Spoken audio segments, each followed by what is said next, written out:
जी मुख्तार सिंह ढिल्लों साहब बहुत मेहरबानी। इस 31,000 जो 31,000 तुसा भेजा मुख्तार ढिल्लों साहब इनका 31 करोड़ रुपये मुकाबला नहीं कर सकता, क्योंकि जो मुसीबत काम आ जाए ना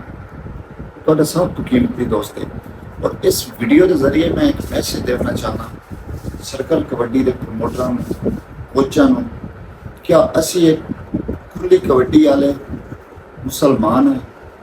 और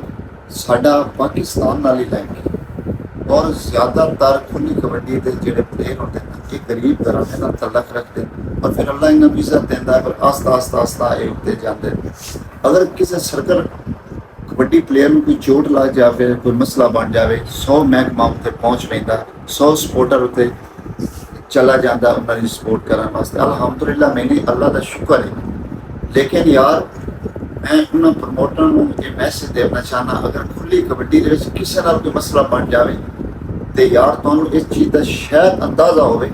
पता नहीं किस तरह घर चला रहा होता है प्लेयर अपना तो तुसी खुली कबड्डी वाले नाल कोई मसला बने मैं हट ते भी उन्होंने सपोर्ट की करो यार। जेडे सर्कल कबड्डी के प्रमोटर है ना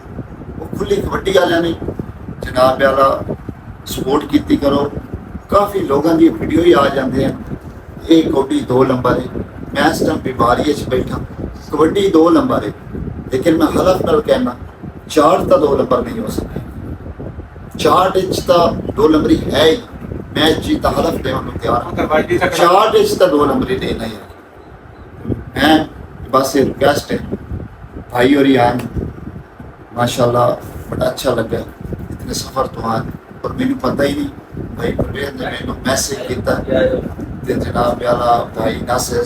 हुसैन तो समझ परवेज भाई दिल तो आई लव यू हो गया दिल तो आई लव यू हो गया परवेज भाई जी इतना अच्छा इंसान है इतने इंसानों की मदद करता है अल्लाह उन्हें सलामत रखे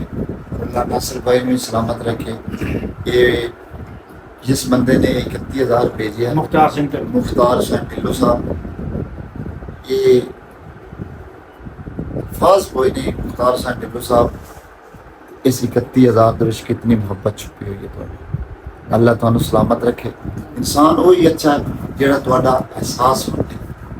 बस जिहड़ा तुहाडा एहसास ही नहीं बन सकता चाहे वो 500 रुपये का मालिक है मेरे समझ इंसान पे